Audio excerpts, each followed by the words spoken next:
Muchas gracias a todos los masones, hombres y mujeres que nos acompañan en nuestras charlas entretenidas. Y muy especialmente nuestra gratitud para las personas que no siendo masones, que no han sido iniciados, pero que tienen preguntas y cuestionamientos que nos los hacen llegar a través de nuestras redes sociales y que nos permiten enriquecer el temario de estas charlas entretenidas.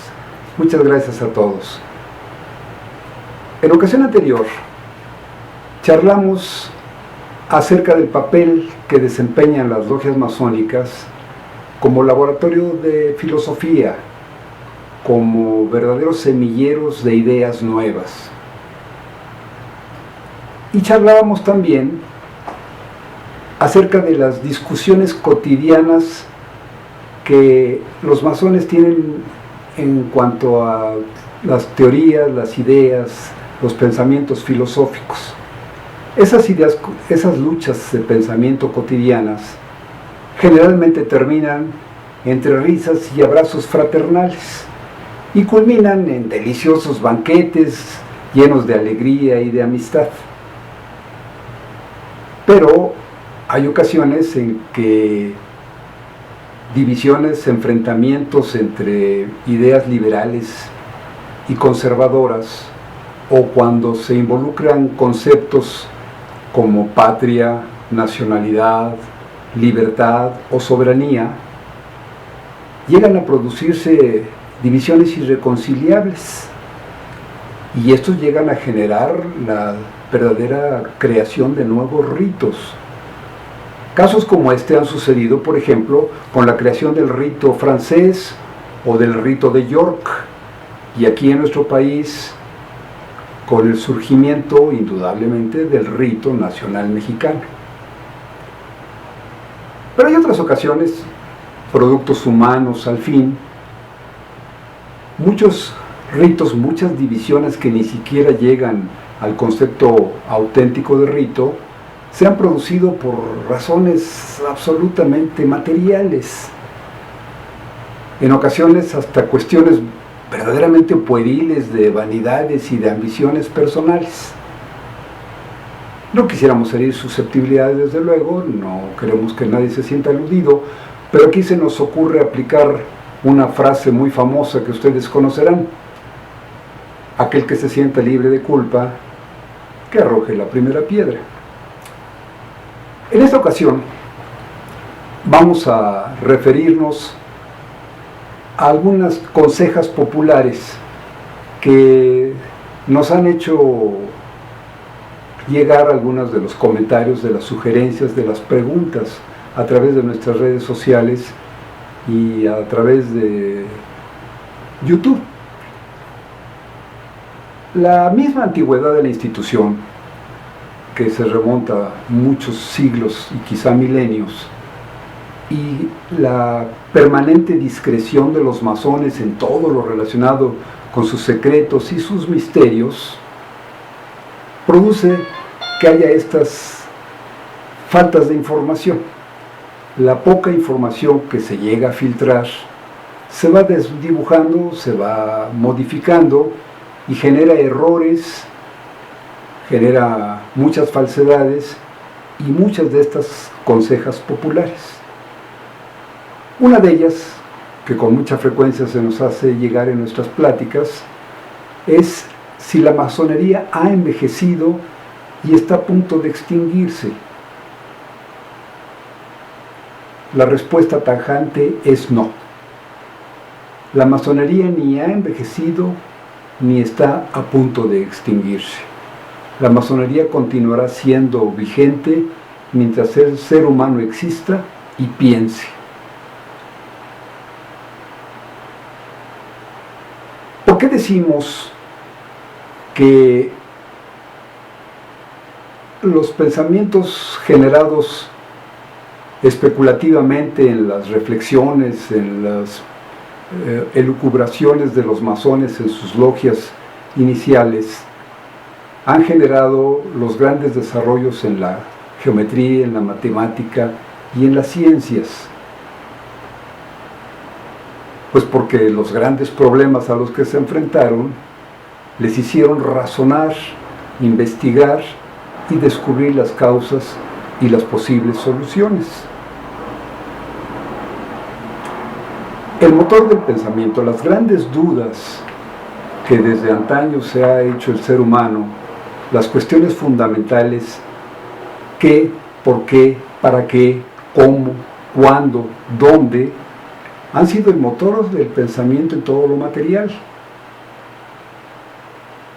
En el otro terreno, en el espiritual, en lo interno, cuestiones también importantes como el origen y el destino, es decir, la vida y la muerte, o cuestiones fundamentales como conocer la verdad a través del pensamiento, ha sido lo que ha desarrollado a la cuestión filosófica. Y todo esto es la materia prima con la que trabajan las discusiones filosóficas al interior de la masonería. Por eso decimos que difícilmente podríamos acercarnos a pensar que la masonería ha cumplido con su función y que está a punto de extinguirse. Mientras en la humanidad exista algo por aprender, mientras se considere que todavía hay algo por investigar, la materia prima de la discusión filosófica continuará vigente. ¿Por qué decimos entonces que el pensamiento especulativo de los constructores ha sido este motor de desarrollo? Y cuando hablo de estos constructores no me refiero al hombre primitivo, individual, que acondiciona una cueva o una caverna y hace de ello su hogar. Tampoco me refiero a una aldea que se genera por el simple asentamiento de viviendas individuales en las orillas de un riachuelo o de un escurrimiento de agua. No, me refiero a una sociedad humana que se reúne con un propósito definido, analizado y diseñado para ser construido y ser utilizado. Déjenme hacer una pequeña crónica imaginaria del desarrollo de un edificio, de una construcción o de una obra urbanística. Y de esto hay ejemplos antiquísimos, por eso me atrevo a mencionarlo. Por ejemplo, en las cercanías, en lo que ahora conocemos como región de Turquía, se han descubierto unos vestigios arqueológicos antiquísimos, probablemente, dicen los investigadores, de cerca de 11.000 años de antigüedad. Esta región conocida como Göbekli Tepe nos demuestra el interés del ser humano por construir probablemente el templo más antiguo de que se tenga historia. Es una construcción de tipo circular u oval, en la que ya hay columnas perfectamente labradas, inclusive con ilustraciones o con señales de dibujos de tallas en la misma piedra que representan animales quizás sagrados o quizá temidos, y que probablemente hayan sido edificaciones hechas para rendir culto a alguna divinidad o para sepultar muertos o para algún sentimiento, la expresión de algún sentimiento religioso. Otra región también muy antigua es Jericó, en las cercanías del río Jordán, en las márgenes del río Jordán, cerca de Jerusalén. Son construcciones, hablo de muchos miles de años antes de nuestra época. Y de allí nos hemos podido ir evolucionando y ya podríamos hablar hasta la época actual o quizá en las postrimerías del Renacimiento, con la construcción de los edificios que dieron paso después de las grandes construcciones góticas. En fin, toda esta historia de los constructores es a quien nos referimos.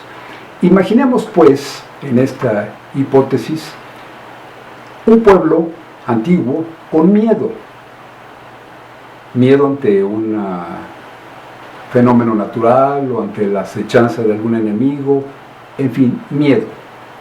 Para encontrar solución a este miedo se requiere una defensa. Y aquí habría dos caminos. En el uno, pues confiar en las propias fuerzas, en las propias habilidades.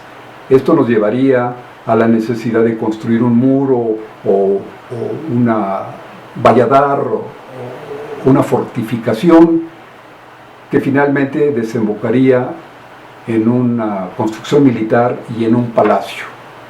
El otro camino es recurrir a un ser con fuerzas superiores, algo fuera de lo humano, alguien a quien pedirle de favor que conjure el peligro o que le dé fuerzas al ser humano para defenderse. Esto nos traduciría en la construcción de un templo. Ese es el tipo de necesidades que se resuelven con las construcciones organizadas. Pero en esta sociedad a la que me estoy refiriendo hipotéticamente, está en una época muy atrasada. ¿Cómo resolver, imaginemos por un momento, problemas tan graves como el extraer una enorme roca,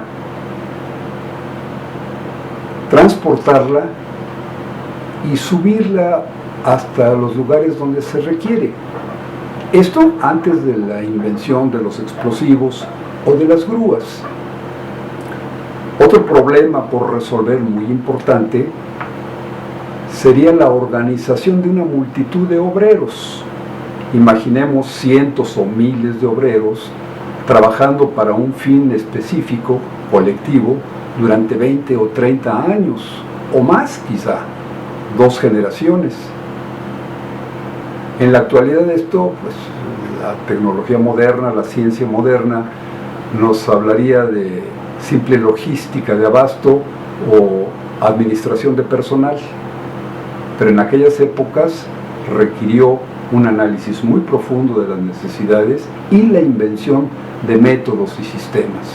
Esto fue desarrollando, obviamente, el trabajo especulativo aplicado en el trabajo operativo y nos da idea de los orígenes reales de la institución masónica.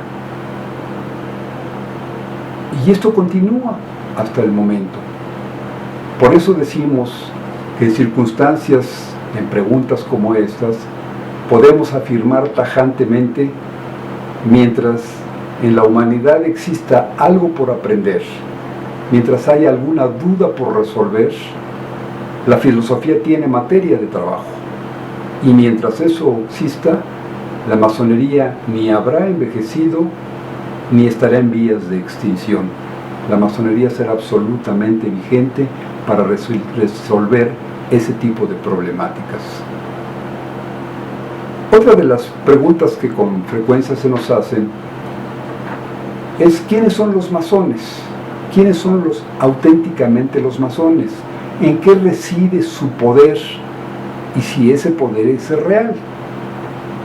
¿Cuál es la verdadera actividad preponderante de la institución masónica y de sus logias en la sociedad de nuestro tiempo? ¿Y cuáles son las expectativas para el futuro? Estas y muchas otras cuestiones vamos a tratar de resolverlas en nuestras próximas charlas entretenidas. Les agradezco mucho su participación, sus preguntas, sus opiniones y sus comentarios. Esperamos seguir contando con ustedes.